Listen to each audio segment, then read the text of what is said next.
Alright, this is going to be, I think, a relatively quick video on a subject that I really hadn't thought much about doing a video on in the last couple of years, and that is just about the government management of parks. This is a topic that I wasn't planning on doing any reading about, but I was listening to a podcast with Joe Rogan and Jeff Meldrum, who, if you know who Jeff Meldrum is, you can probably guess what that podcast was actually about. It wasn't about the topic that I'm going to talk about. In the course of that, Meldrum referenced a book about vestigial grizzly populations in Colorado in the Rockies. And since cryptozoology is something that I'm relatively strongly interested in, I went ahead and bought the book that he referenced. And it's a quick book. I'm not recommending it because, I'm not recommending it as a libertarian book per se, because it's certainly not. It's not written by a libertarian. It's not dealing with those topics directly or in a self-aware way. The author is certainly not libertarian, but it was insightful nonetheless to get an objective take on a narrow policy position. I've said this before, that even though there are not many people who are strict libertarians, there are a lot of people who are passionate about a given topic or a certain industry, and very often those people, within looking at the industry, have a much more negative view of government's role in that aspect of society than does the general public. And I think this is largely due to rational ignorance and a couple other factors. And you could pretty much see this in any industry. By and large, people think, like education is great, but there are people who are education reformers who aren't libertarians, but who look at it and say there's all kinds of problems. Often enough, they're going to think that just a different type of government program, more government, is going to be the answer. But the idea that everything is fine is actually not widely held among experts or people who really care about a subject relative to the rest of the population.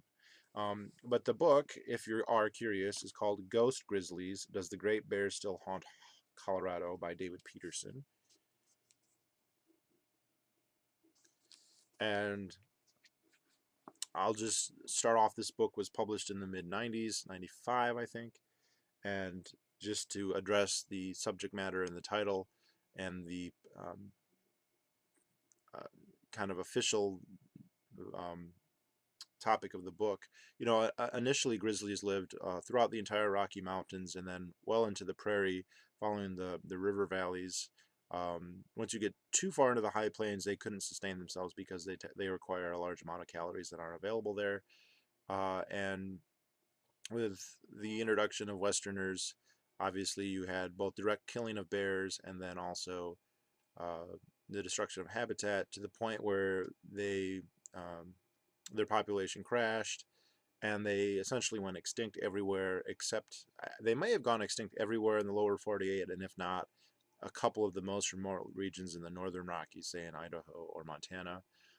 They've since made something of a comeback, both artificially and naturally, but they're considered to only live in a few in Washington, Idaho, Montana, and a few in Wyoming and Yellowstone. Obviously, they're quite common in Alaska and British Columbia, and there's never any risk of them going extinct continent-wide, but within the lower 48. But they naturally existed in Colorado. Now, they were declared extinct in 1953, and that would have been the end of the story until a hunter was mauled, attacked, and eventually killed one in 1979, more than 20 years after their supposed extinction. He was out bow hunting. He was an outfitter. He was taking another guy out bow hunting for elk, and he was attacked by a grizzly bear who he was able to kill with a handheld arrow, which is in itself quite spectacular. Not before having enormous damage done. All his limbs were horribly mangled. He very nearly died. But yeah, he stabbed the bear in the throat, and then again, and he remembers doing that. He doesn't remember stabbing it in the chest, but a necropsy, is that how you say it, was performed later, and it turned out he had also stabbed it directly in the chest and in the heart, which would have killed it within probably a few seconds. So that's 25 years after they supposedly went extinct, and not only that, it was a female, it was a sow, who had not only given birth, they could tell it had also nursed. uh, leading to the likelihood that there are others. Now, the region where they are reputed to maybe have persisted is in a mountain chain in southern Colorado called the South San Juans. This is a region I have not been to. I've skirted around it a couple times, both in New Mexico and in central Colorado. It's a little bit less touristy than the rest of Colorado because the mountains are not quite as high. Most of the 14ers, the mountains over 14,000 feet, are in central and northern Colorado in the Front Range. Although these are tall mountains that get up to 13, and I think there's a few that are 14. It's not quite as touristy. It's not quite as close to Denver or any of the major cities, so it's a little bit more wild. It's not a Yellowstone or a glacier, and it's certainly not Canada or Alaska, but it's not quite as tame, at least in the mid 90s. This may very well no longer be the case. Um, uh, have a vestigial population of grizzlies. I think at this point, and I went and looked to see if there's been any more recent activity in this area, there probably are not any, or if there are, it would be a single or a very small handful of solitary bears, probably far too small to be a viable breeding population. I think at the time that he wrote this, there was a good chance there may have still been a few. I doubt it any longer. But there were a couple of very interesting aspects to this that struck me as a libertarian that are kind of facts on the ground that are the opposite of what people tend to imagine. It's very interesting how government kind of takes on this role of a chalice of expectations. People imagine whatever they would like, and they assume or hope that the government is either going to do that, is doing that, or at least they hope at some point it will, even if it's not. And again, you see this in all kinds of areas. So you can get in, say, you get in a discussion with about education, and people say, well, you need to have government education to do X, Y, and Z, and then you politely point out the government doesn't actually do X, Y, or Z. It does A, B, and C, different things. And they're supporting the system based on what they hope it will do or what they think it should be doing, not what it actually is or plausibly ever would. National parks are a very, very good example of this.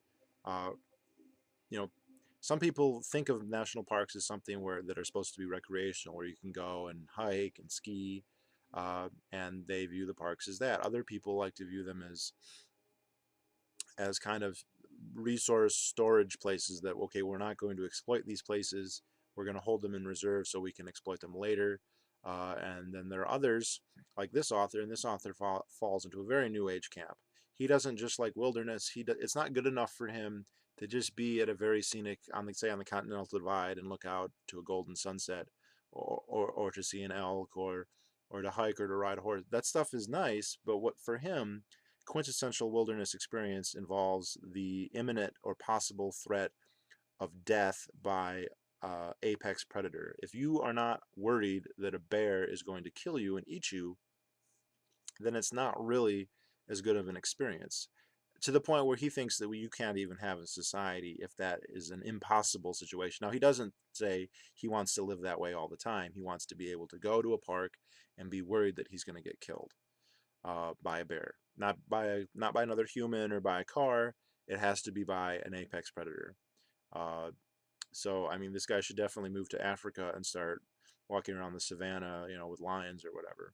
And I'm gonna say, I'm not totally like, when I hear that, I don't. I have some sympathy with that idea.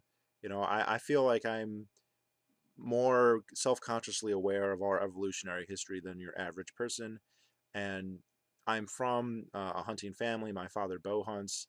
I have members on both sides of my families that are avid hunters, and I appreciate that, and that's something that I'm personally interested in to a point. I actually haven't done it yet, but it's always something kind of in the back of my mind as something worthy of kind of considering. Um, but it's there's two problems with his ideology there, though. One is I don't see how it could actually be argued to be normative in some objective sense. You might subjectively, personally like it, might sound appealing to you, and I certainly can appreciate that. But then to then extrapolate, this is something that it must be. He makes no case for that, and it's funny because he just sort of assumes it. He states it like he's writing this beautiful poem about his personal preferences, and then will be awed by these, splendor of the idea, and hence it's true, but that just doesn't work that way. And then the other problem, which he actually recognizes, is that that's not how the government runs national parks.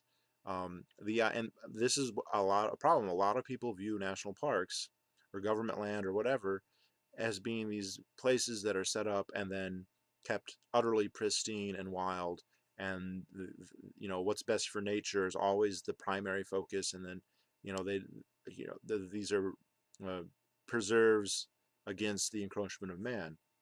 And as he's well aware, and he points out, and indeed much of the book is about, that's not true. And it's interesting then that we have all these people who believe that's the case, and they support the system based on that assumption, and that assumption is wrong. Um, the guiding philosophy of the parks is multiple use, which means that actually um, uh, the primary benefit, the primary purpose of the parks is anthropomorphic. It's for humans, which I don't know how we could really have any philosophy whatever that isn't anthropocentric, because bears don't have a philosophy, and if they do, we have no way currently anyway of even being aware of that, let alone understanding any part of it. uh, I think all philosophy and all resource use ultimately is anthropocentric. Even if we leave it alone, it's because in our minds we value it for some subjective reason. uh, but he points out that the parks are not run that way. This is and when people find this out, sometimes they're quite like shocked. If you've ever seen the documentary Gasland, uh, which is an interesting documentary, but it's fallacious on numerous fronts. But one of the things that you kind of get the impression this is a very naive person is when he starts just going off about, oh, these are our public lands, they belong to you and they belong to me, and here's this oil rig, drilling for gas. And it's like, well, do you think the rig workers and the rig owners are not Americans? They probably are. Do you think the people they're producing the gas for, do you think those are Americans? They probably are. uh, the idea that it belongs to backpackers and fly fishermen, but not hydrocarbon, extractors. Uh, I mean, maybe that's not as romantic an idea as people like, but the logic doesn't support the exclusionary view that, well, only the people who want to use it for low intensity, which is largely a misnomer when you have the government running it also. Recreation versus exploitation for minerals, there isn't a difference really. But it's naive because the government has always been doing that and always will do it. Now, before uh, oil exploration became a big deal, it was primarily agricultural to make these lands available for pastoralist economies, especially sheep and cattle herding, and also goats, and then also forestry. And this, again, it's a huge shock to people when they hear all the clear cuttings happening on federal land. It's like, wait, I thought the federal government was holding all 90% of the West or whatever ridiculous amount it is to keep all that land pure. Absolutely not. Um, the explicit philosophical goal is is an anthropocentric one, multiple use, and the effectual way that it's disposed is in what is most politically amenable to the power elite, which largely means money. So that's how you get the drilling and the logging, but also it's kind of used as a banner for the legitimacy of the state in the more high profile places like the Yellowstones, the Rocky Mountain National Parks, the couple places that have a lot of tourists. Yosemite probably would be up there too, uh, where they can find places of extraordinary natural splendor, and then somehow take the credit for them, which is very, very bizarre. Um, Now, he points out that the only areas that are actually pristine and that are actually protected from hunting and logging and grazing and agricultural things, and even testing. He says some of these agencies that try and protect the bears are so invasive in their attempts to study them that they are actually destructive. But he points out the only places that really are pristine like that are private bits of land. If you have private land, and especially large tracts of it, where the owners subjectively value a pristine environment, then it's very easy for them to do that. And he mentions one in southern Colorado called Tierra Armayo. I don't speak Spanish, so I'm probably pronouncing that incorrectly. But that's actually one that I am personally familiar with. Back in the 1830s, the Mexican government made an enormous land grant. I think it was something like 1 million or 1.5 million acres in what is today southern Colorado and northern New Mexico. Now, that land grant has not been retained in its complete size by far. It's been subdivided out, but some of those subdivisions are gigantic. The one that I'm familiar with was bought by an oil tycoon, the progenitor of the guy, the Phillips 66 gas stations. His name was Wade Phillips. I don't know what his original acquisition was, but eventually he ended up with a ranch in the Santa de Cristo Range in northern New Mexico with about 230,000 acres, which he donated to the Boy Scouts of America, which they then converted into their premier hiking backpacking camp. They have a few flagship camps around the world, around the country, and this is probably their main one. And I went there twice in 1998 and again in 2001, and which is interesting because 2008 was only 4 or 5 years after sightings of grizzly bears very near there. So I was actually kind of interested that I just happened to be in an area close to there. Now, in the Colorado side, there was a large tract that eventually went to another Texas oilman who never visited, but he divided it among his sons. Each one got 19,000 acres. It goes right over the continental divide. Again, this book was written in '95, so I'm kind of curious if it's still the case. My phone is ringing. Oh, old friend from college. Um, you can wait. So,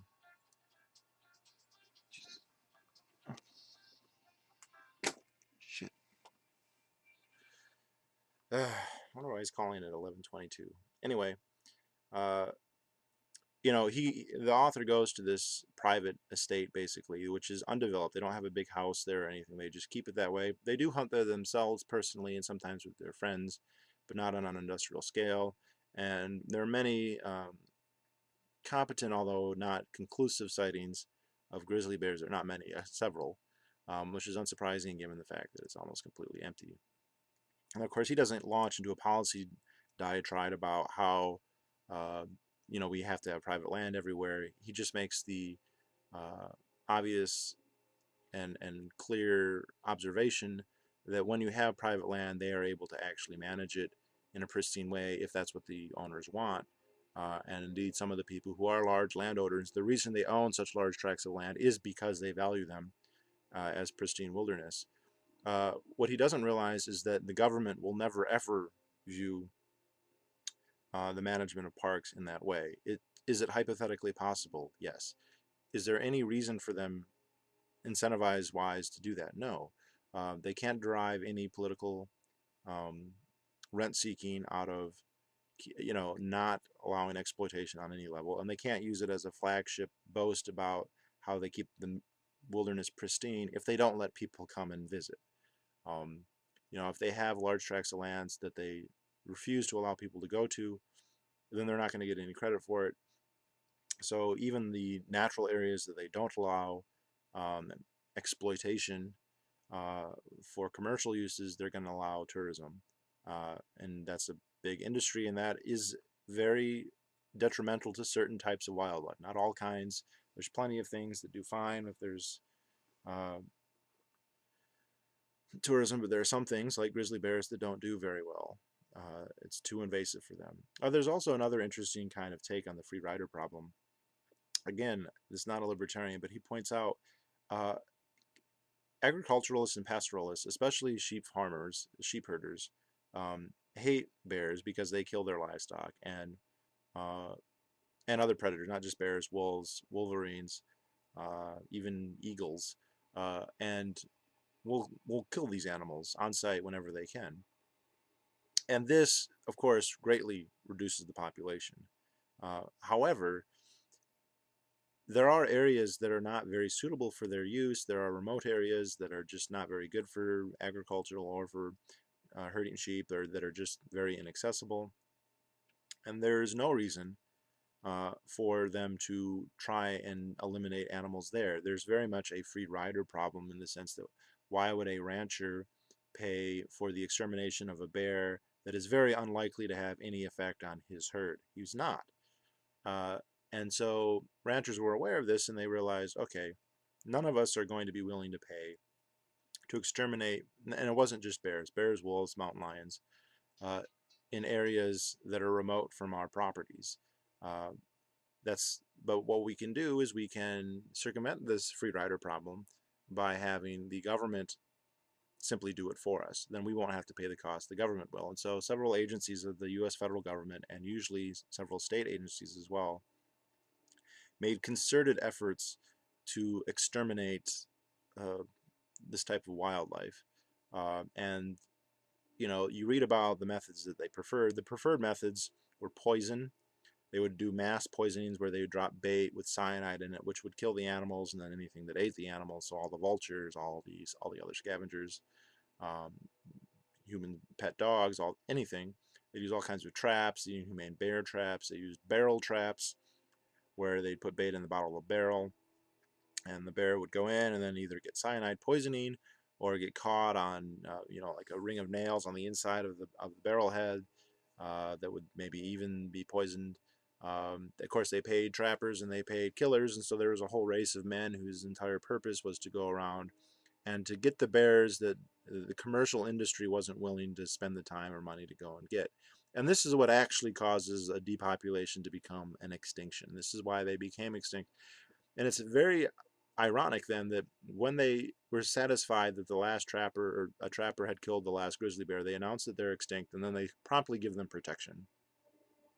Talk about creating a problem and then being your own solution, because now we have this, everyone's notion is that we need the government to protect these animals. Well, it was the government that made a point to do everything in its power to exterminate them. That's not to say that private property holders weren't exterminating them also, but they weren't doing a complete enough job because they don't have an interest in destroying bears in remote areas or mountain lions or whatever. And this has happened in several places. This has happened in my own home state. We never had grizzly bears here, but we had mountain lions. And again, agriculturalists, mostly farmers here, because pastoralism was never that popular, would kill the bears and the mountain lions. We call them cougars here because there's no mountains.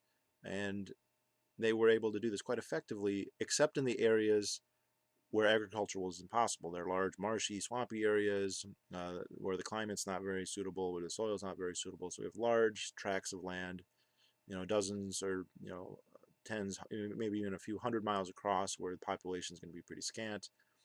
And you have the predators basically retreat into those redoubts, and then government paid poacher. No, they're not poachers. Well, they're not poachers because the government's paying them, because government's sanctioning it.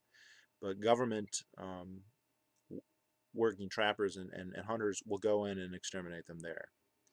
Uh, so instead of getting a depopulation, you get an extermination. I've never heard anyone, by the way, use this as a good example of why the how government solves the free rider problem, but it's exactly what's happening and has happened. Uh, the idea that they're going to place an ecocentric use on the land is just absolutely absurd. We have every reason to expect that the government is going to exploit the land resources at its disposal in a way that is most conductive and most beneficial for them. Not, by the way, the common good or everyone else. They don't sit around trying to figure out what this is. There are people in the bureaucracy, I think, who sometimes think in those terms, but they ultimately have to take their political orders from their political masters, and they look at it as what's best for me, what's going to win elections, what's going to make me popular, which does sometimes mean having, no drilling in certain areas or no hunting in certain areas sometimes, but only in a few areas, only the token places where they can then beat us over the head with how ecologically and environmentally foresighted they are. Otherwise, the exploitation is very much uh, uh, a tragedy of the commons. So they clear cut, but they don't replant. They drill, but they pollute more than more than would otherwise be necessary, um, and they do so in to get to maximize the amount that they can get in the shortest amount of time, realizing that the government could revoke the leases, or more likely give it to somebody else.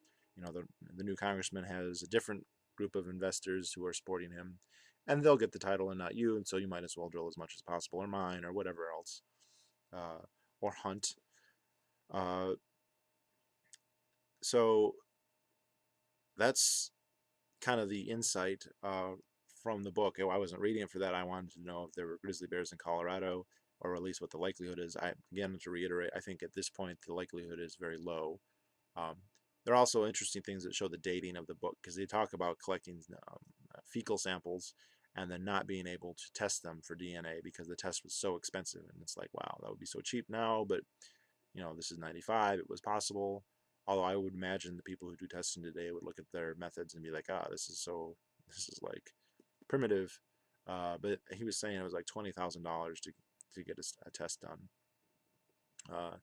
He also talks about the incentives of the politicians, basically and this is a recurring theme whenever you talk about the possibility of the existence of an endangered species in government land. They very often will deny it for reasons that they don't want to have to take care of it. They don't want it to be a political football. They don't want to have to expend resources um, to take care of them, or to comply with the law. I mean, like, here they are, law all high and mighty. If the Endangered Species Act is like the law of the land, then the agencies in charge of managing the forests should be actively interested in whether if there are animals that are, apply to that statute, rather than covering it up so they don't have to waste the time dealing with it. But that happens quite frequently, actually. There's huge incentive for them to do that. It happens where I am. It happens out west. It happens in Florida. Um, there's not some, monolithic respect or reverence for either the law or the environment. It's, what's best for them, their own self-interest, just like everybody else. Um, and I kind of started off by talking about how they're like a chalice of people's expectations. There are other institutions in the world that do that. I think religions do that to a huge extent. People imagine whatever they want heaven to be like, and then they just kind of uh, uh, place that into the, whatever the preacher is telling them, or what if they want to, whatever conceptions they have about reality that they're able to write into between the lines of the Bible or the Quran or whatever. But the difference is, with religions, you don't have to pay for the chalice if you don't want to. If you say, what, the religion just bugs me, you can walk away. With the government, they're taxing you to pay for what they're doing, regardless of what you think they're doing. So it's much, much worse. Uh, and then to go around and support something that you think is happening when it's actually not, and it's obviously not happening. I don't know how many environmentalists live in the cities and have never been to these places and don't know how to hunt and don't know anything about bears, or the least bit, but they imagine that the government's out there, with basically giant Noah's arks of ecological refuges, when they don't. I mean, they don't work that way. They never have. They never even said that they would work them in that way. Now, politicians are very astute at making vague promises that are able to accommodate as many people's conceptions of what they want as possible. Change you can believe in. What does that mean? That could mean anything, and that's why it's so popular. Again, the bureaucracy, the politicians are very skilled at doing that. The bureaucrats aren't, and they are more blunt, but people don't bother going and reading, what is the Fish and Wildlife or Service saying, or the DNR. They're not really paying attention to their publications. If they did, they would know that they're not out there fighting Captain Planet's battles for him. They're managing the state, the land resources of the state, in a way that is beneficial for the state, for the explicit goal of helping the state. And whether that's good for the most people is never a question. Whether that's good for the animals is not a question. The relations of the two. There's no attempt to to say what's the philosophical best combination of what's best for what people want and what animals want, if there even is such a thing. They've never figured it out, and they're not even trying to implement it. They're just running these places uh, with no accountability. Uh, you know, you or I could kill a grizzly bear. We could be in serious trouble. The game wardens can kill them as readily as they want. They can kill them accidentally. It's no problem. It's not illegal. Everything they do has the stamp of legitimacy. which means they have far less incentive, or disincentive rather, to mess up, and consequently they do mess up all the time at great expense. Uh, and I guess that's not so bad. Well, that's terrible. But what's worse is when people then imagine that it's something that it's not. You know, that really bugs me when people think that uh, they idolize them for doing something that they don't even pretend to do. Really, I mean, yeah, Obama pretends to do everything with every word he says, but if you just visit the parks or read their publications, they aren't doing what most people think that they are. So anyway, Ghost Grizzlies, if you're interested in that kind of stuff. And this is probably a lead up because I probably will be doing a video here on the topic that Jeff Meldrum was talking about, which is related to this. Most of you probably know, well, some of you probably know what that topic would be, but I'll leave it at that. All right, good night.